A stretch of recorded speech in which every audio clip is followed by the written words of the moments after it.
Bom, esta é a última parte da série de vídeos sobre desenho de projeto elétrico. Para entendermos melhor a respeito do desenho de projeto elétrico, é importante também ter noção de como que funciona o dimensionamento do projeto elétrico. Essa parte do conteúdo ela vai ser mais direcionada da disciplina EGR 5619 de Desenho Técnico para Engenharia Elétrica do que para a disciplina EGR 5621, Desenho Técnico para Engenharia Civil, uma vez que os alunos da turma EGR 5621 já receberam o dimensionamento de projeto no seu trabalho. É importante fazer um aviso aqui a respeito de algumas realidades adotadas nesse conteúdo. Essa aula vai apresentar uma versão simplificada dos procedimentos de dimensionamento de projetos elétricos. O objetivo desse vídeo vai ser de apresentar noções de dimensionamento aos estudantes de engenharia civil, engenharia elétrica e de cursos técnicos profissionalizados que se encontram no início do curso, que não tenham passado ainda pela disciplina circuitos elétricos. Logo foram adotadas algumas simplificações.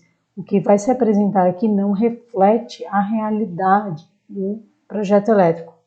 Serve apenas para dar uma pequena noção a esses estudantes que ainda não tiveram os conteúdos básicos para se elaborar um projeto elétrico de fato, que são as disciplinas de circuitos elétricos e de instalações elétricas. Projeto elétrico de verdade, por isso que foi destacado aqui no slide, é ensinado após o estudante aprender as disciplinas de circuitos elétricos e projeto de instalações elétricas. Então, quais são os itens de dimensionamento do projeto elétrico? Revisão de cargas, revisão de circuitos, dimensionamento dos condutores, dos dispositivos de proteção, das tubulações ou eletrodutos e o padrão de entrada de energia elétrica. Então, começando pela previsão de cargas, que significa a previsão de cargas? Consiste no levantamento das potências das cargas de iluminação, tomadas de uso geral, que nós já vimos nos vídeos anteriores o que são, e tomadas de uso específico da instalação, também vistas nos vídeos anteriores, o que são. Então, aqui nessa etapa nós vamos levantar quais são os pontos de luz de tomadas de uso geral e de iluminação que foram alocados em cada cômodo, para que nós saibamos qual que é a potência total de projeto. Lembrando que aqui no quadro de previsão de cargas nós fazemos o levantamento das potências de projeto, certo? E nós não fazemos o levantamento das potências dos equipamentos que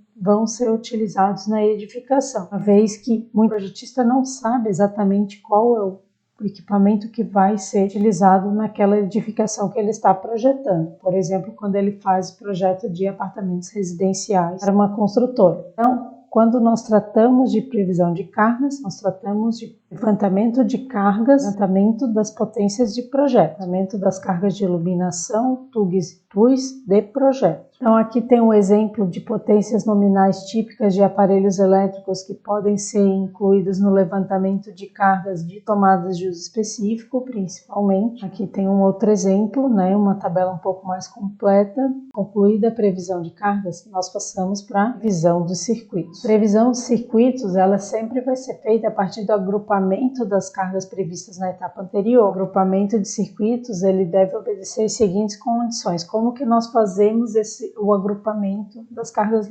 de projeto levantado? Cargas de iluminação e tomadas, elas devem estar em circuitos separados. Normalmente se insere um circuito de iluminação, circuitos de tomada de uso geral e circuitos de tomada de uso específico.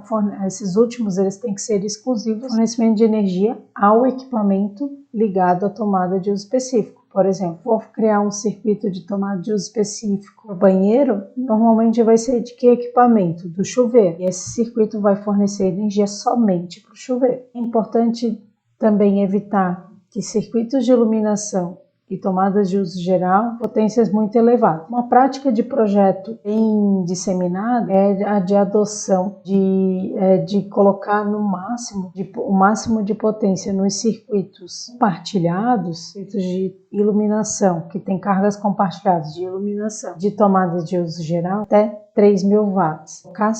3.000 watts de circuito de iluminação é muita coisa. Normalmente não chega a 1.000. Um circuito de iluminação de uma edificação residencial, por exemplo. E 3.000 watts acaba chegando fácil nos circuitos de tomada de uso geral, cozinha.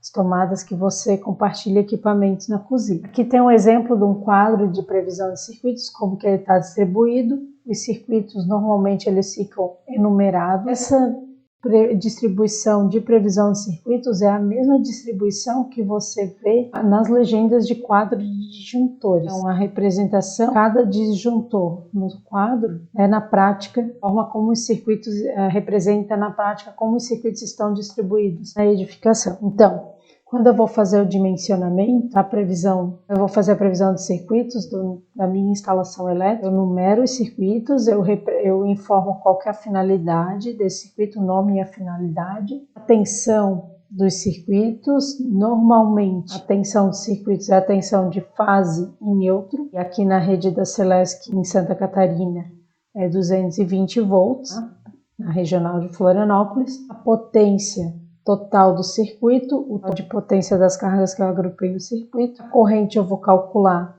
através da relação I igual a P dividido por V, corrente igual a potência dividido pela tensão, seção do condutor. A seção do condutor vai ser dada pelo dimensionamento dos condutores e eu só posso dimensionar o condutor após calcular a corrente. O valor do disjuntor, só posso calcular o disjuntor após calcular o condutor e a corrente. E os eletrodutos, para que se dimensione os eletrodutos, eu vou ter que inserir o posicionamento dos circuitos na planta baixa do desenho de projeto elétrico, logo em seguida verificar quantos dutos estão passando nos desenhos, os eletrodutos daquela planta baixa e, por fim, eu dimensiono o eletroduto com base numa tabela que eu já vou mostrar para vocês. Então, o próximo item, conforme o nosso roteiro descrito anteriormente, corresponde ao dimensionamento dos condutores. Como que eu dimensiono o condutor? Eu verifico qual que é a corrente calculada do circuito,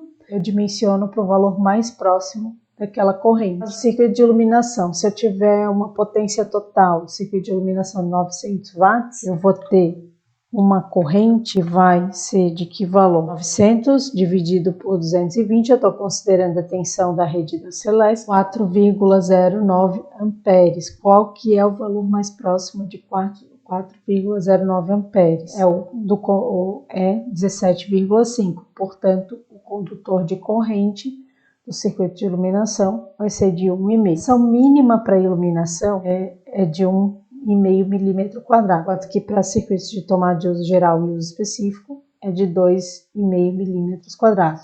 Portanto, se eu tenho, por exemplo, um circuito da sala, conecta sala, cozinha e quarto de uma edificação, e esse circuito dá 900 watts no total, se eu tivesse 9 tomadas de 100 watts cada uma, agrupadas no mesmo circuito, então, se eu tiver uma corrente de 4,09 amperes, potência 900, tensão 220, divide 900 por 220 dá 4,09. 4,09, o valor mais próximo da tabela seria 17,5. No entanto, como se trata de um circuito de tomada de uso geral, nesse segundo exemplo, vou ter que selecionar a capacidade de corrente de 24 amperes, que no caso é o condutor de 2,5 milímetros quadrados. Dimensionados os condutores, e de posse também da informação da corrente do circuito, podemos dimensionar os dispositivos de proteção. Para dimensionar os dispositivos de proteção, é importante nós primeiro consultarmos um catálogo. Eu trouxe aqui um exemplo do catálogo da Legrand de disjuntores. É importante nós consultarmos um catálogo de disjuntores que possamos escolher o disjuntor com o valor comercial adequado para a nossa instalação, tanto para disjuntores unipolares, que é o nosso caso, pois a maioria dos circuitos de uma edificação residencial acaba sendo fase neutra. Eu tenho que olhar os valores de corrente nominal de disjuntores dessa tabela aqui. Assim, eu tenho 10, 16, 20, 25,